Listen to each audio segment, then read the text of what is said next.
જે સમાસ અર્થભૂત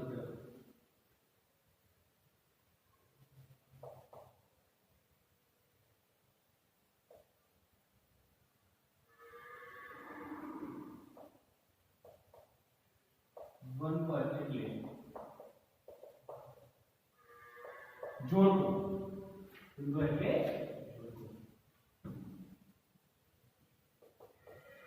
જે સમાસ અને કે અથવા શબ્દથી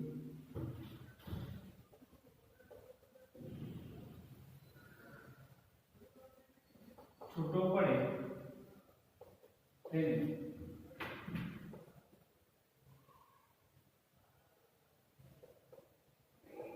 દ્વંદ્વ સમાસ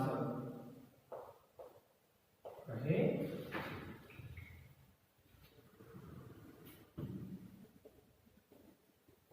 આ સમાસમાં બંને પર સ્વતંત્ર હોય છે. આ સમાસમાં બંને પદ સ્વતંત્ર હોય છે. આ સમાસમાં બંને પદ એકબીજાને મદદરૂપ હોય છે. આ સમાસમાં બંને પદ એકબીજાને મદદરૂપ હોય છે. બરોબર છે. પછી આ સમાસમાં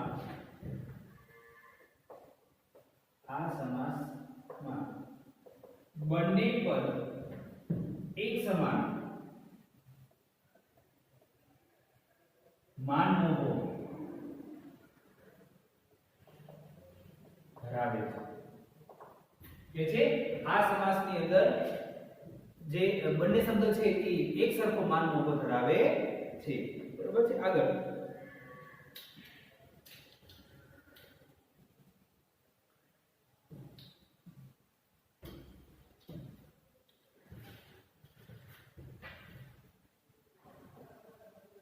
આ સમાસમાં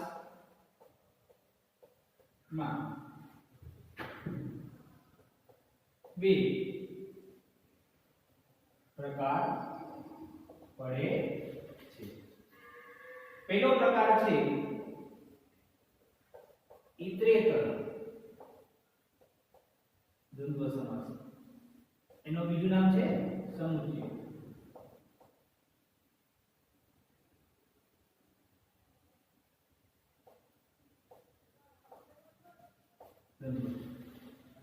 અને બીજો વૈકલ્પિક દ્વંદ્વ સમાસ. બરોબર છે. વૈકલ્પિક દ્વંદ્વ સમાસ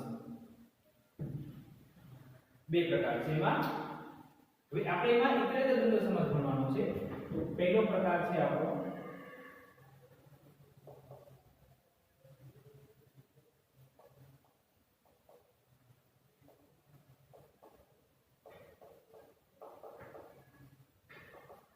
ઇતરેતર દ્વંદ્વ સમાસ. તો આપણે પહેલા આટલી ચર્ચા કરીએ કે દ્વંદ્વ એટલે શું? તો કે દ્વંદ્વ એટલે જોડવું. આપણે વ્યવહારની ભાષાની અંદર અમુક શબ્દ સાથે બોલવા પડતા હોય અને બે શબ્દ સાથે બોલે ત્યારે જ આખો શબ્દ પૂર્ણ થતો હોય. દાળ ભાત બનાવવા છે, સીતારામ, રામ લક્ષ્મણ. બરોબર છે. આવા શબ્દ છે. બરોબર.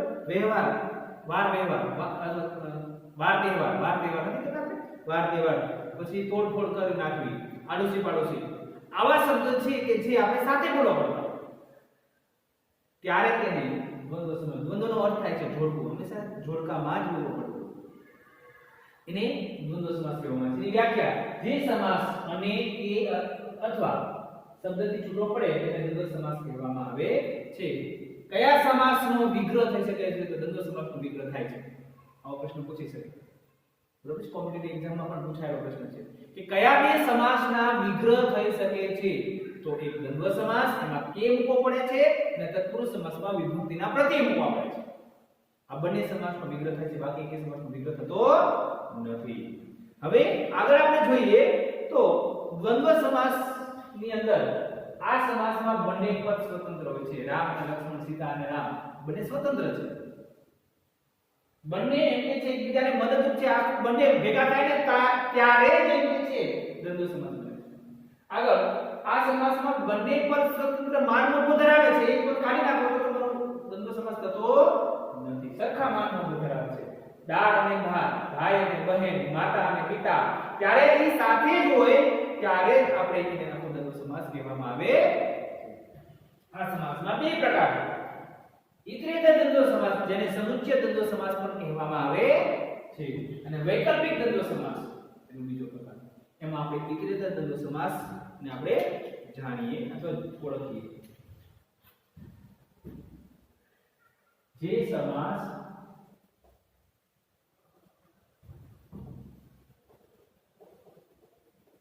અનેથી છૂટો પડે તેને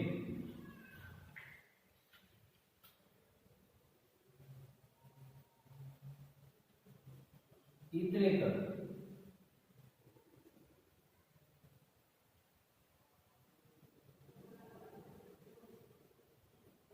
સમાસ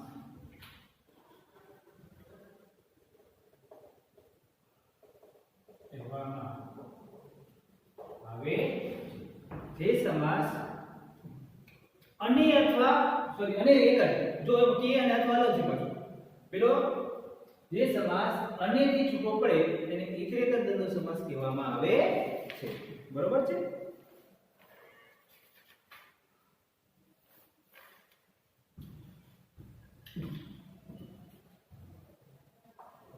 ઉદાહરણ તો રામ લક્ષ્મણ, તો રામ અને લક્ષ્મણ. બીજું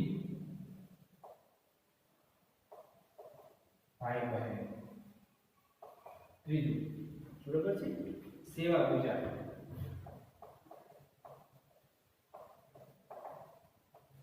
ચોથું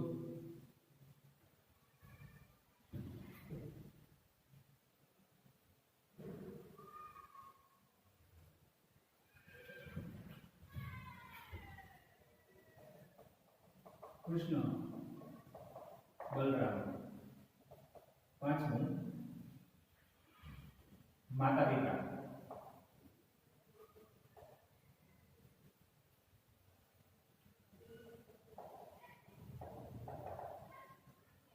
છઠ્ઠું કૃષ્ણ અર્જુન.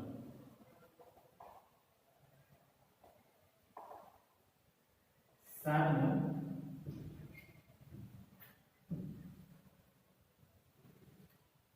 બાળી માતા. આઠમું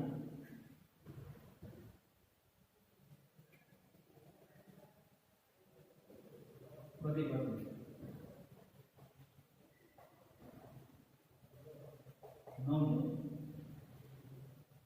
બોલચાલ. દસમું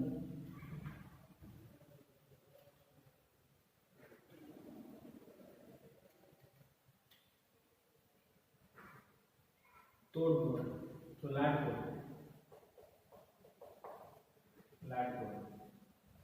પછી 11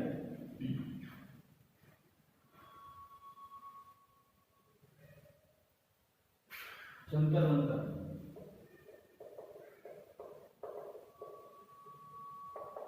12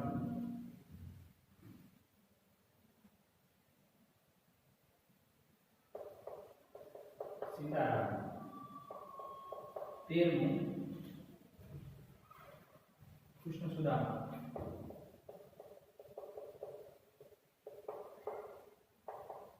14 કામ ક્રોધ.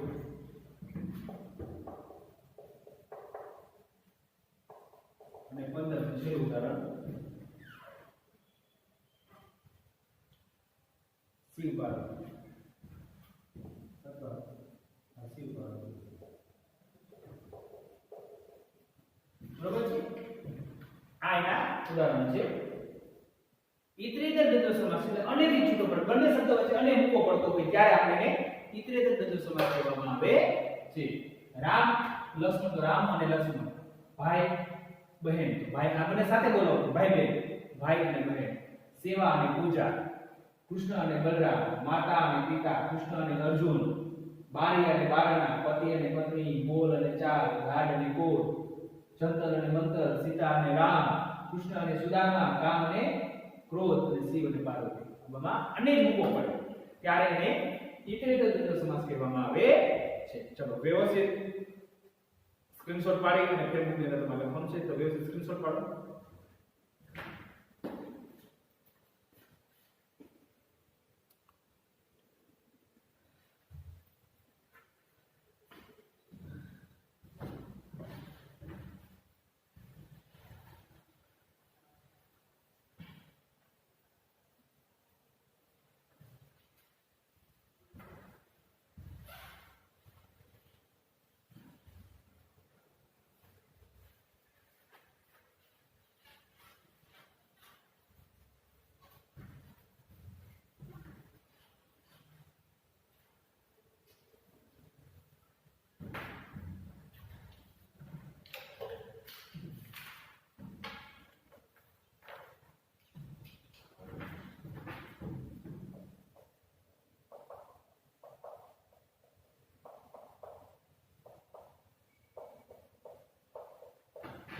વૈકલ્પિક દ્વંદ્વ સમાસ તો જે સમાસમાં વિકલ્પ પસંદ કરવો પડતો હોય તેવા સમાસને વૈકલ્પિક દ્વંદ્વ સમાસ કહેવામાં આવે છે વ્યાખ્યા લખીએ જે સમાસમાં વિકલ્પ પસંદ કરવો પડતો હોય અને બંને પદ વચ્ચે કે અથવા જેવા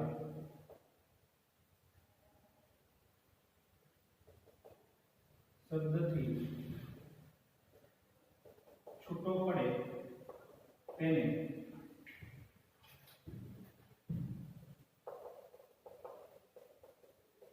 વૈકલ્પિક દ્વંદ્વ સમાસ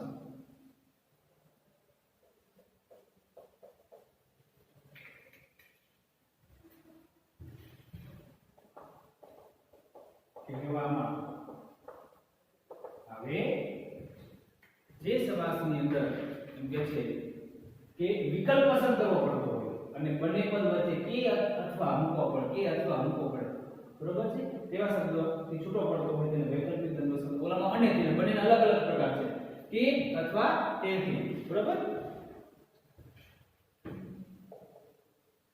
આમાં જો આપણે તો ઉદાહરણમાં પેલું છે હાર છે તો આમાં વિકલ્પ પસંદ કરવો પડતો હાર કે છે બીજું ઉદાહરણ છે સુખ દુઃખ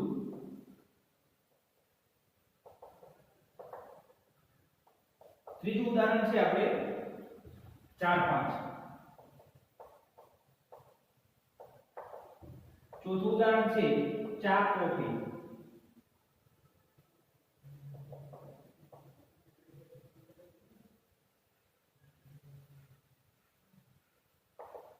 પછી પાંચમું ઉદાહરણ છે રાત દિવસ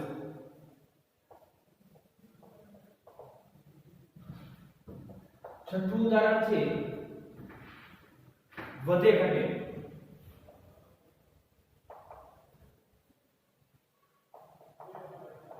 સાતમું ઉદાહરણ છે 10 12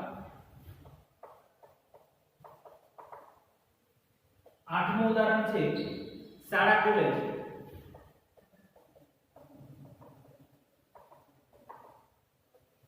નવમું ઉદાહરણ છે નાનું મોટું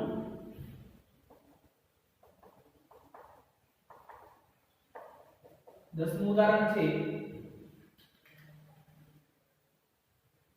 તડકો છાંયો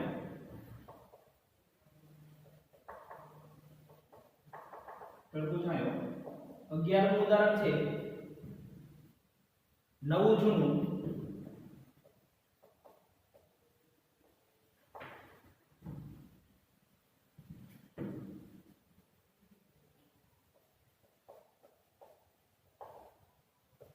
લાભાલાભ,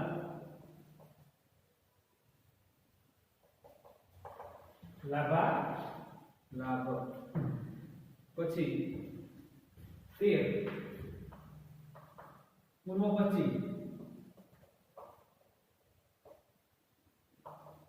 14મું ઉદાહરણ છે 5-7,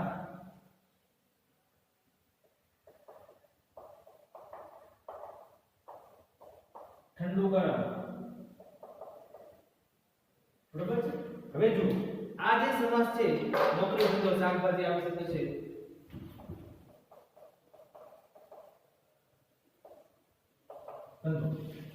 હવે જો સાંભળો, વૈકલ્પિક દ્વંદ્વ સમાસ છે તો આ સમાસમાં વિકલ્પ પસંદ કરવો પડતો, બે વચ્ચે કી અથવા મૂકવું પડતું હોય તેવા દ્વંદ્વ સમાસને આપણે વૈકલ્પિક દ્વંદ્વ સમાસ, ઓલામાં તો અને મૂકવો પડે, માતા અને પિતા, ભાઈ અને બહેન, સીતા અને રામ, આવા શબ્દોની અંદર આપણે અને મૂકવો પડે, આમાં કે મૂકવો પડે તો મને ન મુકાય, હાર કે જીત, વિકલ્પ આહારો કજી સુખ કે દુઃખ, ચાર કે સંખ્યા બધી વૈકલ્પિક દ્વંદ્વ સમાસ 4 5 10 12 15 20 જેટલા આવે બધામાં કે આવશે વૈકલ્પિક દ્વંદ્વ સમાસમાં, ચા કે કોફી, કા ચા પીવું પડે કોફી પીવું, ઠંડુ કે ગરમ, કા ઠંડુ કે ગરમ, એટલે કે અથવા મૂકવો પડે, રાત કે દિવસ બે એક સાથે નો, વધે કે ઘટે, 10 કે 12, શાળા કે કોલેજ, નાનું કે મોટું, તડકો કે છાયો, કે બધામાં કે મૂકવો પડે અથવા મૂકવો પડે, કે મૂકવો પડે, નવું કે જૂનું, લાભ કે ગેરલાભ, કે લાભ કે ગેરલાભ, બેમાંથી બે હાર નો, બરોબર છે। પૂર્વ કે પશ્ચિમ, 5 કે 7, ઠંડુ કે ગરમ, અને નોકરી કે ધંધો, બેમાંથી એક જ કરતો હોય, નોકરી કરતા ધંધો કરતો, બરોબર છે, ત્યારે તેને વૈકલ્પિક દ્વંદ્વ સમાસ કહેવામાં આવે છે। ઓકે, તો સ્ક્રીનશોટ પાડો અને આ ઉદાહરણ તમારે બધામાં કે મૂકી દેજો, એક ઉદાહરણ તમને લખી દઉં છું, હાર કે જીત, સ્ક્રીનશોટ પાડો।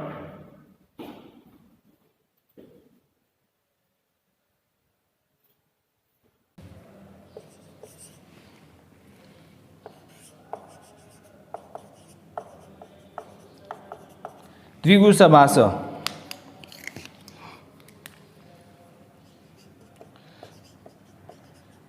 જે સમાસમાં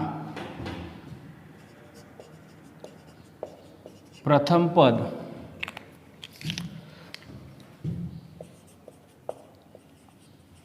સંખ્યા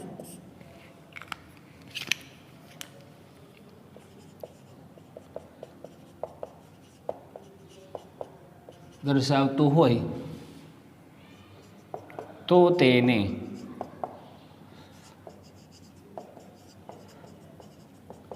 દ્વિગુ સમાસ કહે છે। બીજો પોઈન્ટ છે આપણે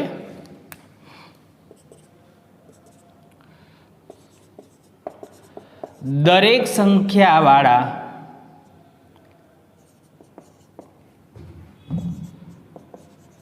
શબ્દો દ્વિગુ સમાસ હોતા નથી। અને ત્રીજો પોઈન્ટ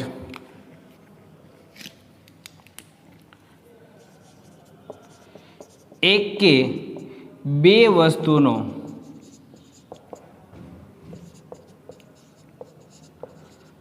સમૂહ થતો નથી, માટે સમૂહ થાય તેવા શબ્દો જ દ્વિગુ સમાસમાં આવે છે।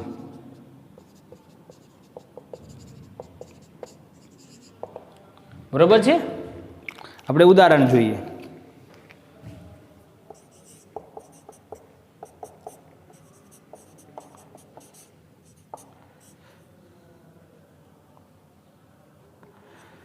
નવરાત્રિ,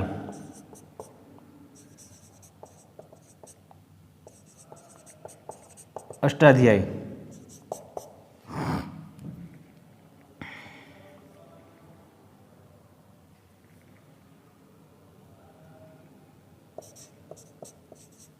ત્રિદેવ,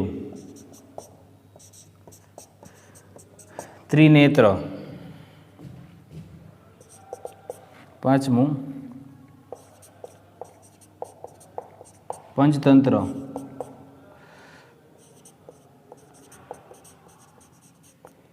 પંચેન્દ્રિયો,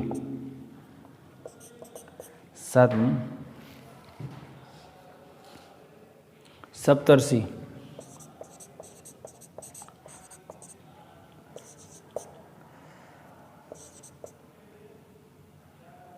ષટકોણ,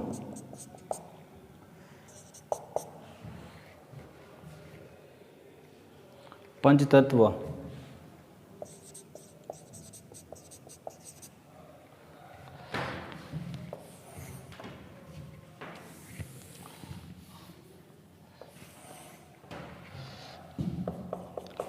દસમું ત્રિગુણી,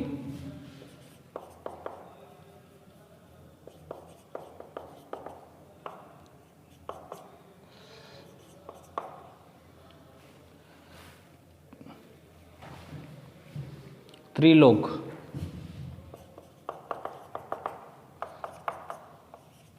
નવનાથ, 13 પંચવટી,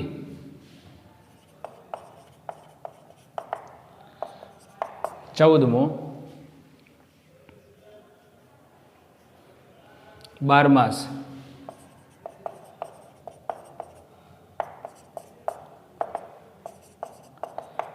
10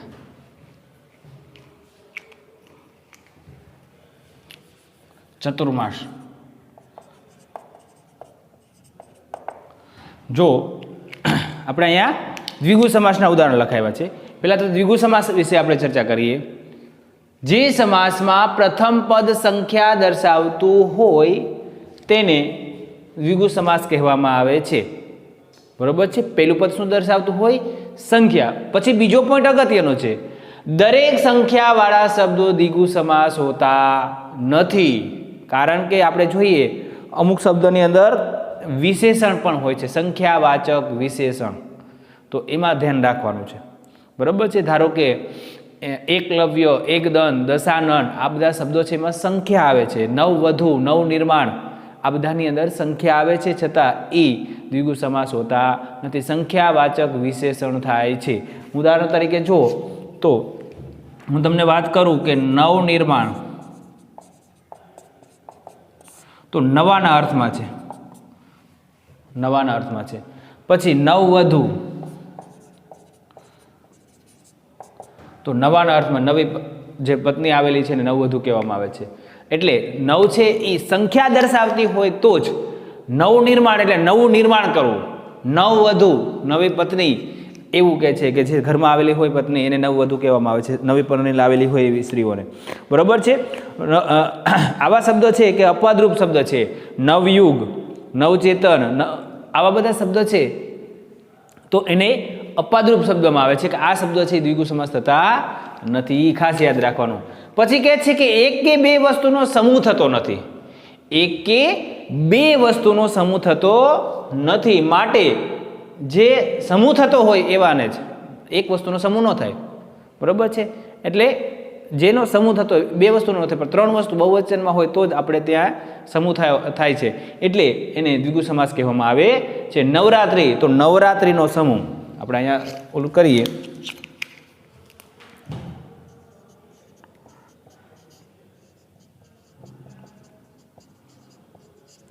નવરાત્રિનો સમૂહ. અષ્ટાધ્યાય 8 અધ્યાયનો સમૂહ. પછી અહીંયા આપણે અંડરલાઈન કરી નાખીએ. અહીંયા સંખ્યા છે, અહીંયા સંખ્યા છે, ત્રીમાં સંખ્યા છે, ત્રીમાં સંખ્યા છે, પંચમાં સંખ્યા છે, પંચમાં સંખ્યા છે, સપ્તમાં સંખ્યા છે, ષષ્ઠમાં સંખ્યા છે, પંચમાં સંખ્યા છે, ત્રીમાં સંખ્યા છે, ત્રીમાં સંખ્યા છે, નવમાં સંખ્યા છે, પંચમાં સંખ્યા છે, 12માં સંખ્યા છે અને ચતુર્માં સંખ્યા છે. આ બધી સંખ્યા દર્શાવે છે. અંડરલાઈન કરજો ખાસ. બરોબર છે. હવે હું તમને કહું કે એક મેં કરી દીધું તમને અહીંયા કે નવરાત્રિ તો નવરાત્રિનો સમૂહ ભેગો થાય, નવરાત્રિનો સમૂહ ત્યારે નવરાત્રિ કહેવાય. બરોબર છે. અષ્ટાધ્યાય 8 અધ્યાયનો સમૂહ, 8 અધ્યાયનો સમૂહ. ત્રિદેવ 3 દેવનો સમૂહ, બ્રહ્મા, વિષ્ણુ ને મહેશ, 3 દેવનો સમૂહ. ત્રિનેત્ર 3 નેત્રનો સમૂહ, બરોબર છે. પંચતંત્ર 5 તંત્રનો સમૂહ, બરોબર છે. પંચેન્દ્રિય 5 ઇન્દ્રિયોનો સમૂહ છે ને, આ કારની બધી પંચેન્દ્રિયો. સપ્તર્ષિ 7 ઋષિઓનો સમૂહ, ષટકોણનો સમૂહ, 6 કોણનો સમૂહ એમ. પંચતત્વનો સમૂહ. ત્રિગુણી 3 ગુણોનો સમૂહ. ત્રિલોક 3 લોકનો સમૂહ. સ્વર્ગલોક, પૃથ્વીલોક અને પાતાળલોક. નવનાથનો સમૂહ. પંચવટીનો 5 વૃક્ષનો સમૂહ. 12 માસનો સમૂહ. ચતુર્માસનો સમૂહ. આ છે 4 માસનો સમૂહ એમ પણ કહી શકો, 12 માસનો સમૂહ એમ પણ કહી શકો છો. એટલે દરેકની અંદર સમૂહ થાય છે. હવે જે શબ્દ નથી આવતા એ યાદ રાખવાનું છે કે નવનિર્માણ છે, નવવધુ છે, આ બધા શબ્દો છે એ તમારે નવોઢા છે, નવોઢા, બરોબર છે. નવજાગૃતિ, આ બધા શબ્દો છે એ દ્વિગુ સમાસ થતા નથી. હું તમને વાત કરું કે એક પુત્ર, અપવાદ કહેવાય એને.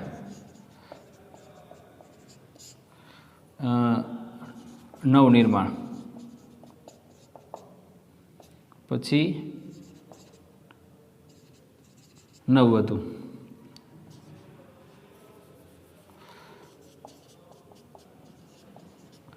દશાનન. તો દશાનન શા માટે નો આવે?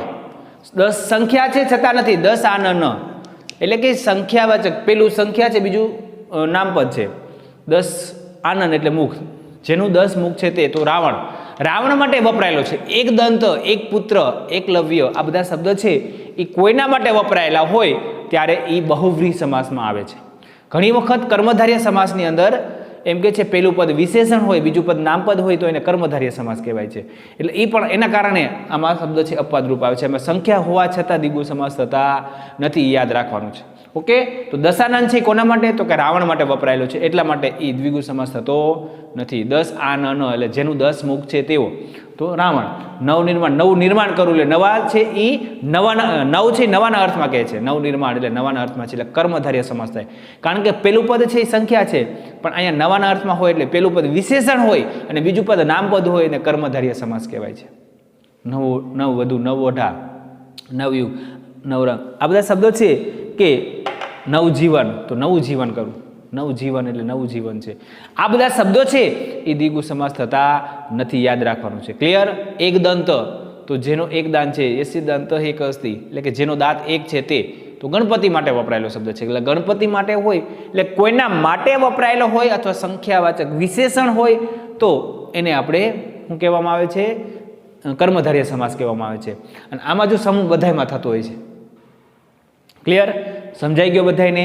તો દ્વિગુ સમાસ તમારે ફેરબુકની અંદર વ્યવસ્થિત અને સારા અક્ષર લખવાનું છે, બરોબર છે. 15 ઉદાહરણમાં લખાય છે. 2 એક લખી દીધું કે નવરાત્રિનો સમૂહ, બરોબર છે.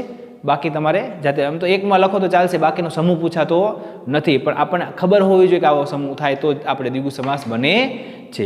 એટલે પેલું પદ સંખ્યા હોય તે કયો સમૂહ, કયો સમાસ? તો કે દ્વિગુ સમાસ, બરોબર છે.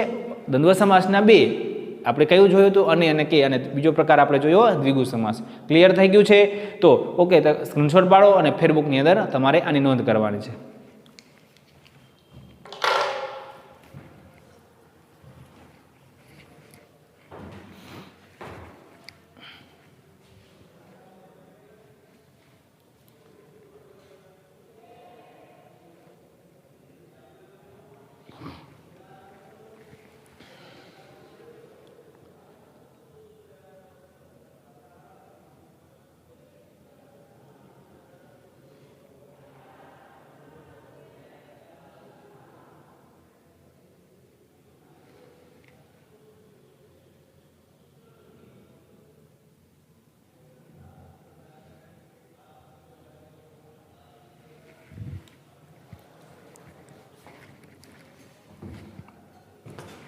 ઓકે, કદાચ દેખાતું ન હોય તો 9મું છે પંચતત્વ છે, 8મું છે ષટકોણ છે, આ બાજુ 4થું છે ત્રિનેત્ર છે. ક્લિયર?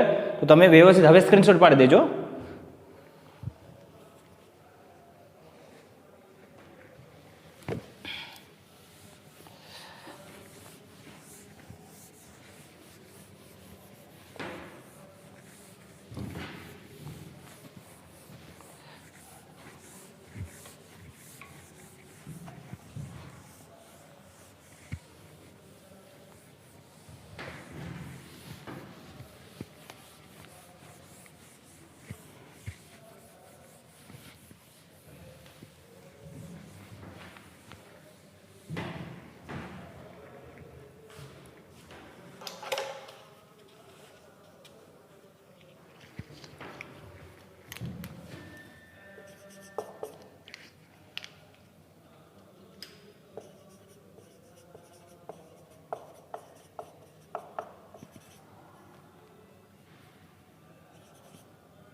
મધ્યમ પદ લોપી સમાસ.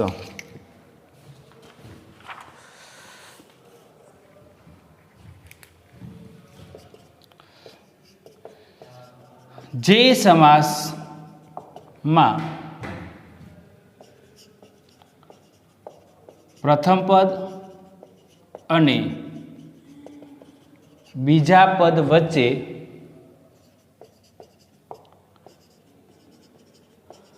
મધ્યમ પદ નો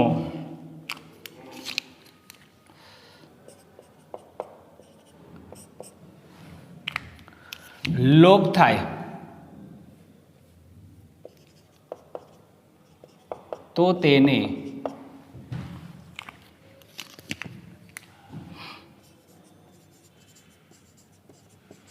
મધ્યમ પદ લોપી સમાસ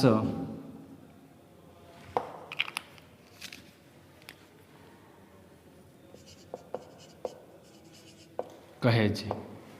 બરોબર છે. બીજી પણ વ્યાખ્યા છે સરસ. જે સમાસમાં પ્રથમ પદ અને બીજા પદ વચ્ચે મધ્યમ પદને ઉમેરવું પડે તો તેને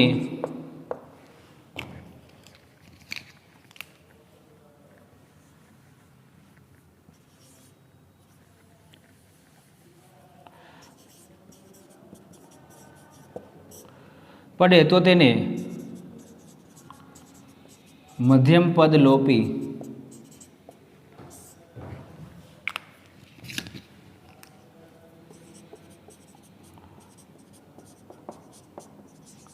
સમાસ કહે છે.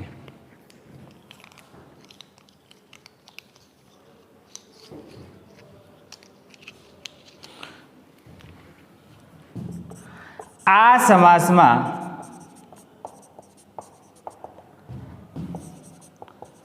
બંને પદ વચ્ચે વિભક્તિના પ્રત્યય મૂકવા પડે છે. બરોબર છે. બંને પદ વચ્ચે વિભક્તિના પ્રત્યય મૂકવા પડે છે. હવે આપણે ઉદાહરણ જોઈએ.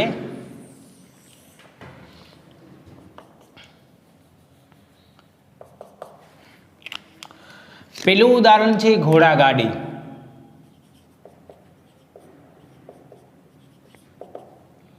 બીજું આગગાડી. ત્રીજું ટપાલ પેટી, દાન પેટી, દીવાસળી, દીવાદાંડી,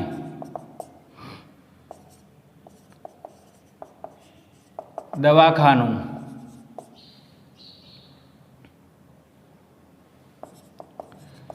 કચરા પેટી,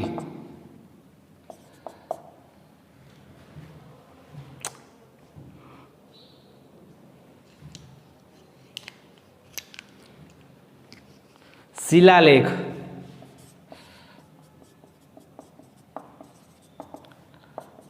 દસમું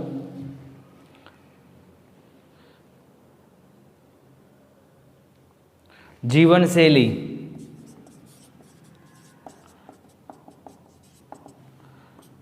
11મું હિમ સહનશક્તિ,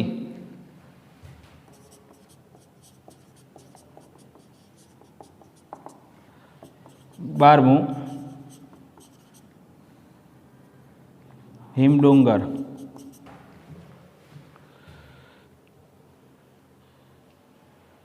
'મીણબત્તી',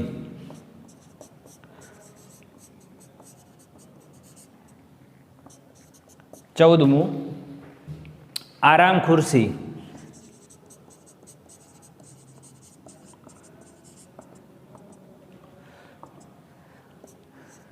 15મું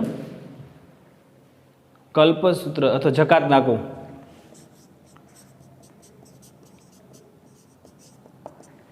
ઓકે, 15 ઉદાહરણ આપણે લોકગીત, ઘણા બધા એવા શબ્દ છે.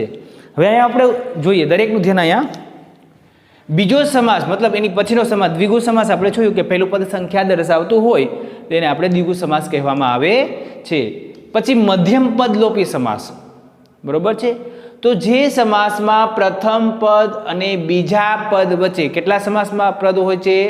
2, બરોબર છે. પણ આ સમાસમાં ત્રીજા પદ તરીકે પાછું કામ કરે, મધ્યમ પદને ઉમેરવું પડતું હોય ત્યારે આખું બને છે, બરોબર છે. એટલે જે સમાસમાં પ્રથમ પદ અને બીજા પદ વચ્ચે મધ્યમ પદને લોપ થતો હોય, શું કહે છે? પ્રથમ પદ અને બીજા પદ વચ્ચે મધ્યમ પદનો લોપ થતો હોય. લોપ એટલે શું? લોટનો હમતો, બાજરીનો લોટ નહીં. લોપ એટલે અદ્રશ્ય થવું, બરોબર છે. એટલે જે સમાસમાં પ્રથમ પદ અને બીજા પદ વચ્ચે મધ્યમ પદનો લોપ થાય, અદ્રશ્ય થઈ જાય, દેખાતું ન હોય, ત્યારે તેને મધ્યમ પદ લોપી સમાસ કહેવામાં આવે છે.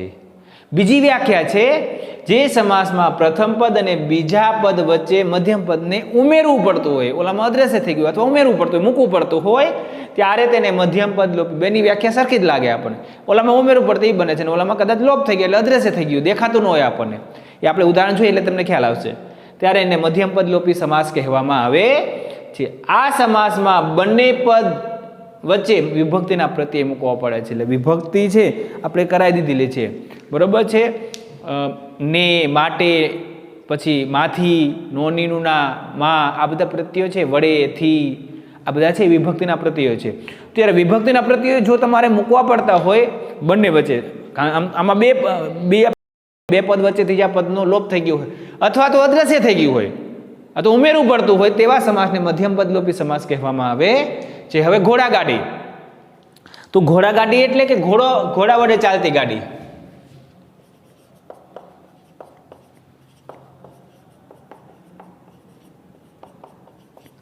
એટલે પેલો શબ્દ અને બીજો શબ્દ તમારે મળી જવો જોઈએ. બે શબ્દ છે, પેલું પદ અને બીજું પદ. તમારે આ વાક્ય જે બનાવો છો વિભક્તિના પ્રત્યય સાથે બનાવો છો, એમાં પહેલો શબ્દ અને છેલ્લો શબ્દ મતલબ પૂર્વ પદ અને ઉત્તર પદ સાથે મળે તો જ બને. ઘોડાગાડી, તો ઘોડા વડે ચાલતી ગાડી, એને ઘોડાગાડી કહેવાય. એ રીતે આગગાડી, તો આગ વડે ચાલતી ગાડી. સમજાણું? આગ વડે ચાલતી ગાડી.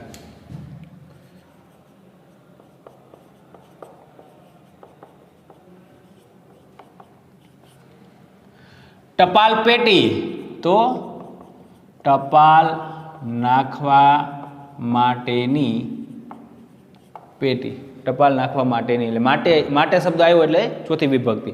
ટપાલ નાખવા માટેની પેટી. દાન પેટી, તો દાન નાખવા માટેની પેટી. દાન નાખીને આપણે મંદિરે જઈએ ત્યારે તો દાન નાખવા માટેની પેટી, બરોબર. પેટી, ખાના, ગાડી, આ બધા શબ્દો દ્વિગુ સમાસમાં આવશે. પેટી, પછી પેટી, પછી ખાના, બરોબર. આ બધા છે એ દ્વિગુ મધ્યમ પદ લોપીમાં આવશે, યાદ રાખવાનું છે, બરોબર છે. દીવાસળી, તો દીવો સળગાવતી. જો પહેલો શબ્દ અને બીજો શબ્દ, પહેલું પદ અને બીજું પદ, પૂર્વ પદ અને ઉત્તર પદ બંને આવી જવું જોઈએ તો તમારું વાક્ય સાચું બને છે. એટલે દીવો સળગાવતી સળી એટલે દીવાસળી. દીવા દાંડી, એમાં શું થાય? દીવો બતાવતી. તમે દરિયા કિનારા ઉપર જોતા હશો દીવા દાંડી આમ બતાવે, એટલે જે લોકો જહાજથી દરિયા કિનારા તરફ આવતા એટલે ખબર પડે કે અહીં કોઈ સિટી છે, એટલે દીવો બતાવતી દાંડી. દવાખાનું, તો દવા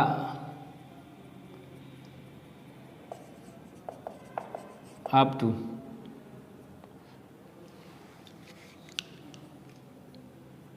તો દવા રાખવા માટેનું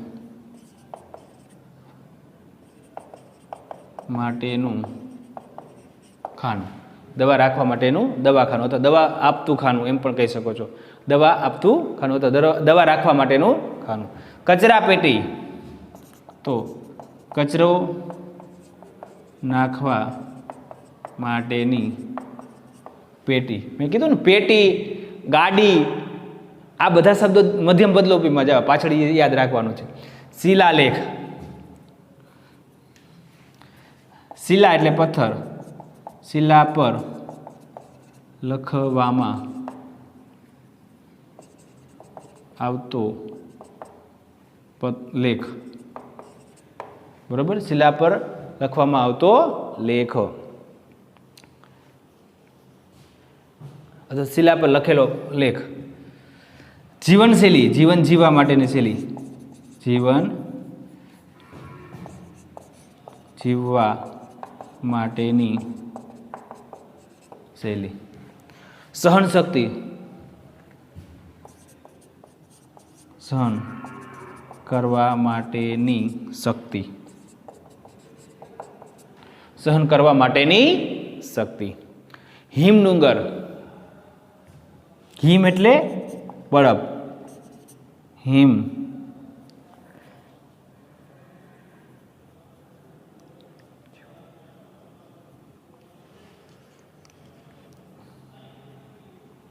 હિમ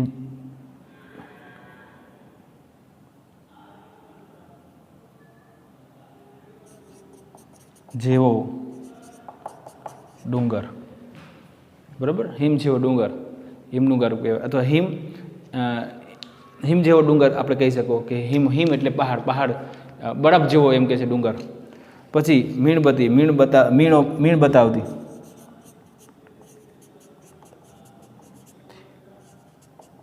બત્તી.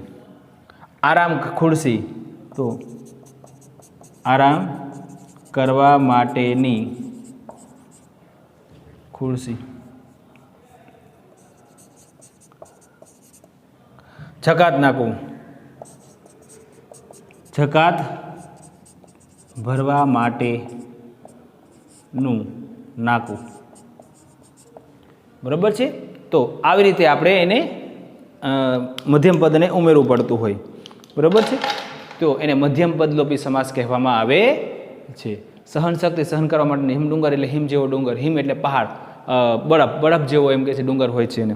બરાબર છે. અથવા હિમ બતાવતો ડુંગર, હિમ બતાવતો ડુંગર એમ પણ તમે અહીં કહી શકો. બરાબર છે.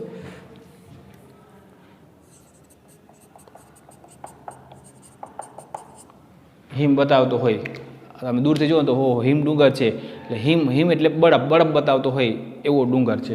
બરાબર છે. મીણ બતાવતી બત્તી. પછી આરામ ખુરશી, આરામ કરવા માટેની ખુરશી છે. એટલે આવા શબ્દો છે કે જે આપણે મધ્યમ પદલોપીમાં બધામાં મધ્યમ પદ એટલે પેલું પદ અને બીજું પદ બંને પાછું આવી જવું જોઈએ તો જ તમારું મધ્યમ પદલોપી સમાસ બને છે. ઓકે, ક્લિયર, સમજાઈ ગયું?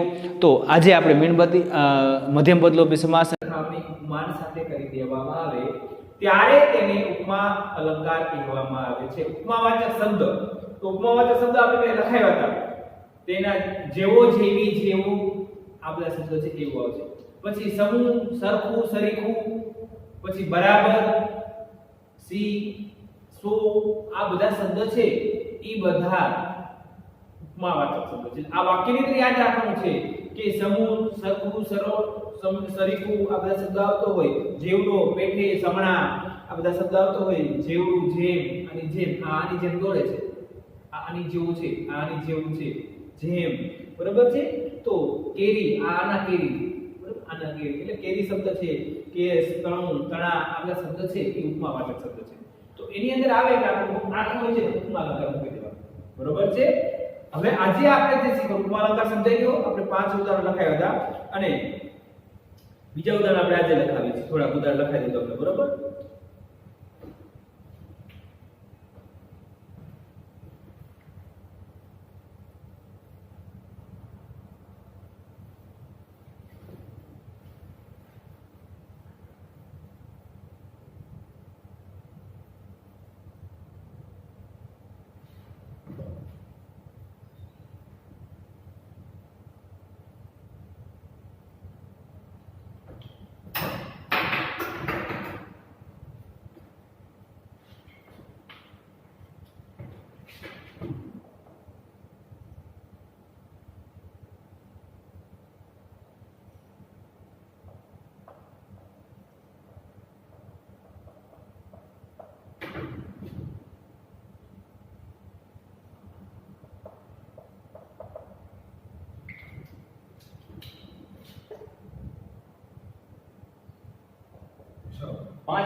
ઉદાહરણ આપણે લખાવું છું.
ચલો દરેક વિધાન બોર્ડ ઉપર આપણે 10 ઉદાહરણ લખાવીએ. 5 લખાયા હતા. શિશુ સમાન બની સહદેવ. શિશુ એટલે બાળક, બાળકના સમાન બની એટલે સમાન સરખામણી કરવામાં આવી છે. પુરુષની આમાં હવે આમાં તમે જો કે ઉપમેય કોણ છે આ વાક્યમાં? ઉપમેય કોણ છે? તો ઉપમેય કોણ છે? શિશુ. અને અહીંયા સહદેવ કોણ છે? તો ટૂંકમાં શિશુ સમાન બની સહદેવ. પછી પુરુષની માફક સ્ત્રી પણ કેળવણી થઈ શકે છે. પુરુષો એ ઉપમેય છે અને સ્ત્રી છે એ ઉપમાન છે. જતા સ્વપ્ન જેવા પણ અહીં વસે છે. જતા સ્વપ્ન છે એ ઉપમેય છે અને અહીં વસે છે એ ઉપમાન છે. કાષ્ઠપુત્રીની જેવી ઊભી સ્તબ્ધ બની છે. કાષ્ઠપુત્રી જે ઉપમેય છે અને ઊભી સ્તબ્ધ બની છે એ ઉપમાન છે. પગનું લોક વિનાનો એમ કે છે લાખ લાખ લોક ને લાખ વિનાનું પૂતના જેવું પડે. બરાબર? વાત કાવી પંક્તિઓ છે આપેલી છે. તો તમે અહીંયા 10 ઉદાહરણ લખી નાખો અને પછી આપણે રૂપક અલંકારનો જે અભ્યાસ કરવાનો છે. સ્ક્રીનશોટ પાડવાનો.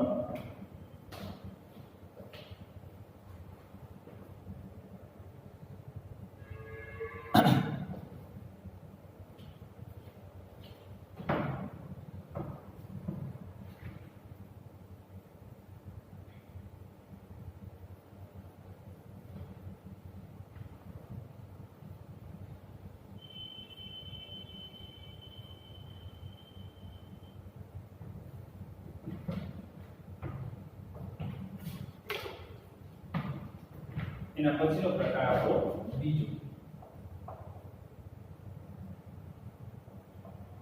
રૂપક અલંકાર.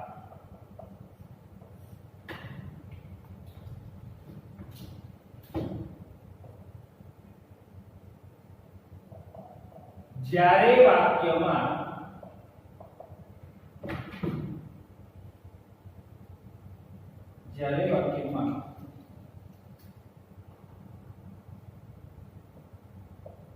ઉપમેય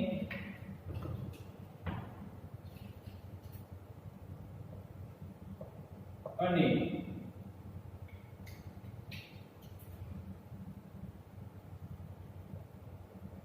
ઉપમાન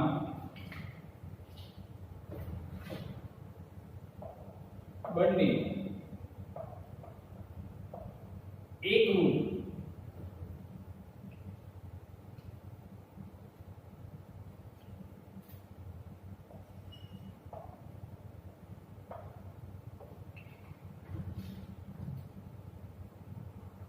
છે તે દર્શાવવા માટે છે એક બંને એકરૂપ છે ત્યારે તેને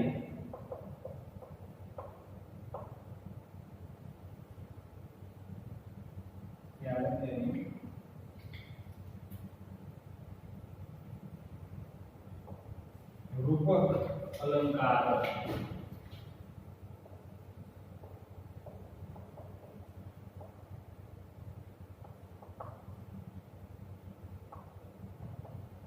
કહેવામાં આવે છે.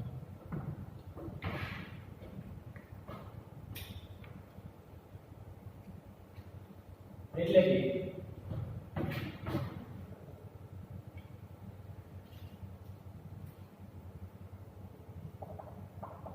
જ્યારે ઉપમેય અને ઉપમાન બંનેને એક ગણી લેવામાં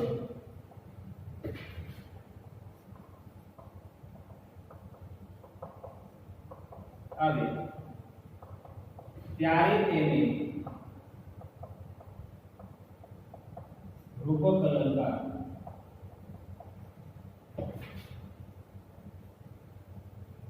કહેવામાં આવે. હવે આપણે અહીંયા ઉદાહરણ જોઈએ.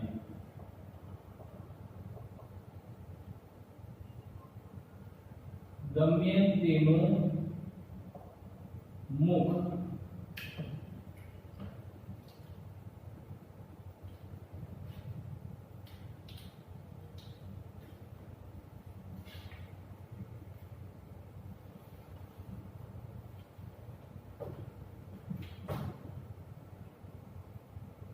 ચંદ્ર છે, ધીરજ છે.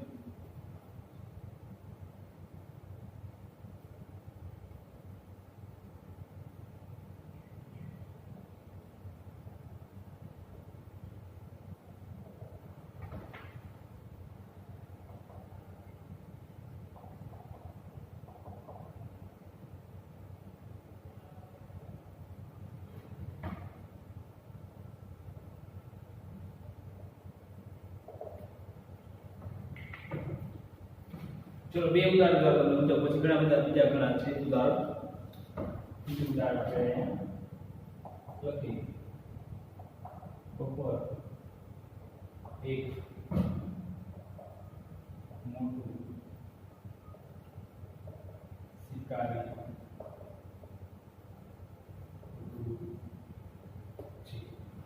બરોબર છે. ચલો આખી વ્યાખ્યા આપણે સમજીએ. રૂપક. હવે ઉપમા અને રૂપક આ બંને વચ્ચેનો જે ભેદ છે એ ખાસ સમજવાનો છે. તફાવત બંને વચ્ચે. કોઈની ઉપમા આપવી, આ આના જેવો છે, આ આના જેવો છે, આ આના જેવો છે, બરોબર છે, એના પપ્પા જેવો છે, મમ્મી જેવો છે, આવું આપણે ઉદાહરણ એને ઉપમા લગાવીએ છીએ. પણ બંને એક જ છે. બંને એક જ છે. બંને જ્યારે વાક્યમાં ઉપમેય અને ઉપમાન બંને એકરૂપ છે તે દર્શાવવા માટે અથવા ત્યારે તેને રૂપક અલંકાર એનું રૂપ આપી દેવામાં આવતું હોય. જ્યારે ઉપમેયનું રૂપ ઉપમાન સાથે આપવામાં આવતું હોય ત્યારે તેને રૂપક અલંકાર કહેવામાં આવે છે. દમયંતીનું મુખ તો ચંદ્ર જ છે. દમયંતીનું મુખ ચંદ્ર જેવું છે, જેવું તો ઉપમા ચંદ્ર જ છે, ત્યારે એનું રૂપ આપી દે છે કે દમયંતીનું મુખ તો ચંદ્ર જ છે. આ દમયંતીનું મુખ યાદ રાખવાનું આપણે તો જટા અલંકાર આવશે એ બધામાં ઉપયોગી થશે. આ એક ઉદાહરણ, એક ઉદાહરણ દ્વારા બધા સમજી લેવાનું આપણે. રૂપક અલંકારમાં, ઉત્પ્રેક્ષ અલંકારમાં, બધા બીજા ઉદાહરણોમાં ઘણા બધામાં આ દમયંતીનું મુખ છે એ આવશે. અલંકાર શીખવાય તો દમયંતીનું મુખ તમને આવડવું જોઈએ. એટલે દમયંતીનું મુખ તો ચંદ્ર છે, ઈ જ વસ્તુ છે એમ. ઓલામાં એના જેવું લાગે છે, એટલે ઓલામાં ઉપમા એને આપી દેવામાં આવે છે, અહીંયા ઉપમા નથી, બંને એક જ છે, એકરૂપ છે બંને. જ્યારે ઉપમેય અને ઉપમાન બંને એકરૂપ હોય એટલે મેં અંડરલાઈન કરાવી છે. ઓલામાં સરખામણી કરવામાં આવે છે. ઉપમેય અને ઉપમાન વચ્ચે સરખામણી આવતી હોય ત્યારે ઉપમા અલંકાર, અને ઉપમેય અને ઉપમાન વચ્ચે એકરૂપતા હોય ત્યારે તેને રૂપક અલંકાર કહેવામાં આવે છે. સમજાણું? વિરાટ કોહલી સચિન જ છે, વિરાટ કોહલી સચિન જ છે, બપોર એક શિકારી કૂતરું છે. આવા ઉદાહરણો છે કે જે આપણે એનું રૂપ આપી દેવામાં આવતું હોય. સમજાણું બધાને? જ્યારે ઉપમેય અને ઉપમાન બંને એક જ રૂપ છે અથવા એક જ છે તેવું દર્શાવે છે ત્યારે તેને રૂપક અલંકાર કહેવામાં આવે છે. બંને વચ્ચેનો ભેદ પણ સમજાઈ ગયો. ઓલાને એનું રૂપ આપવામાં આવે છે કે દમયંતીનું મુખ ચંદ્ર જેવું છે, દમયંતીનું મુખ ચંદ્ર છે, બંને આના જેવું છે તો રૂપક આ જ વસ્તુ છે તો ત્યારે સોરી આના જેવો છે તો ઉપમા અલંકાર, આ જ છે ત્યારે રૂપક અલંકાર. ઓકે, આપણે બીજા ઉદાહરણો લખીએ.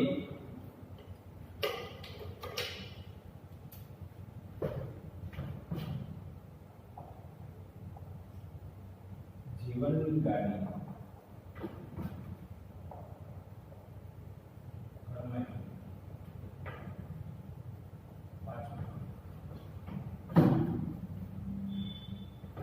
મનરૂપી ઘોડો, મનરૂપી ઘોડો જેનો વેગ નથી ઘોડો.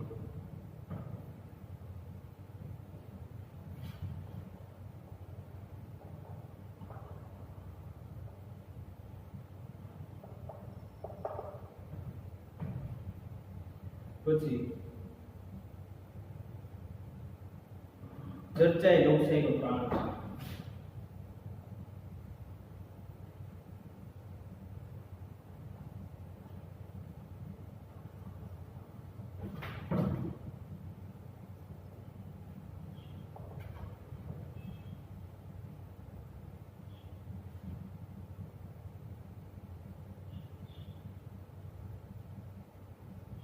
જુમો અને બંને એક જ છે.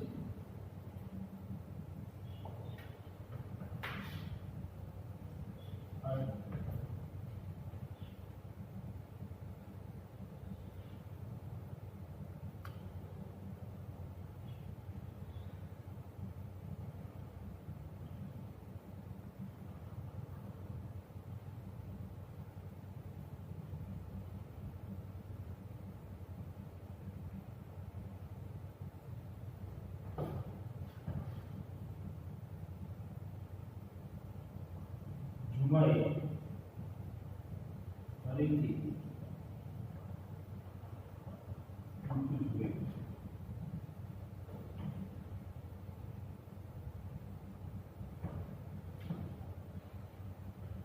જોયું એક નિશાસના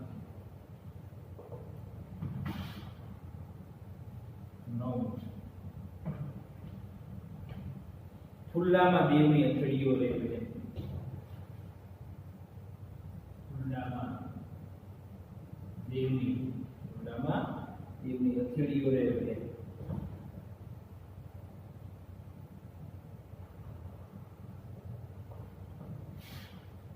અને 10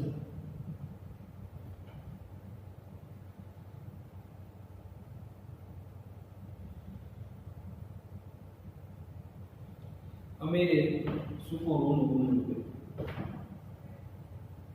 અમેરે સૂકું રોનું ગુણ.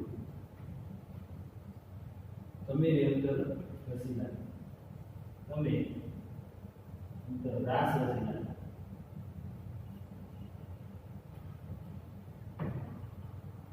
રંગીલા અંતર રંગીલા અંતર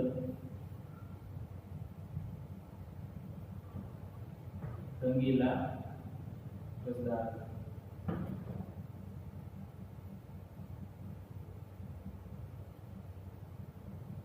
બરોબર છે.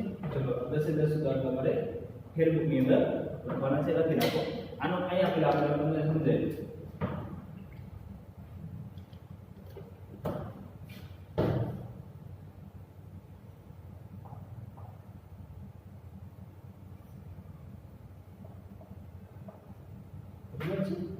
ઉપમેય ઉપમાની એકરૂપતા, બંને એકરૂપ છે, બંને એક વસ્તુ છે ત્યારે તેને રૂપક અલંકાર કહેવામાં આવે છે. બંને એકરૂપ છે એટલે એકરૂપ ધરાવતું હોય ત્યારે તેને રૂપક અલંકાર કહેવામાં આવે છે. ચલો સ્ક્રીનશોટ પાડો.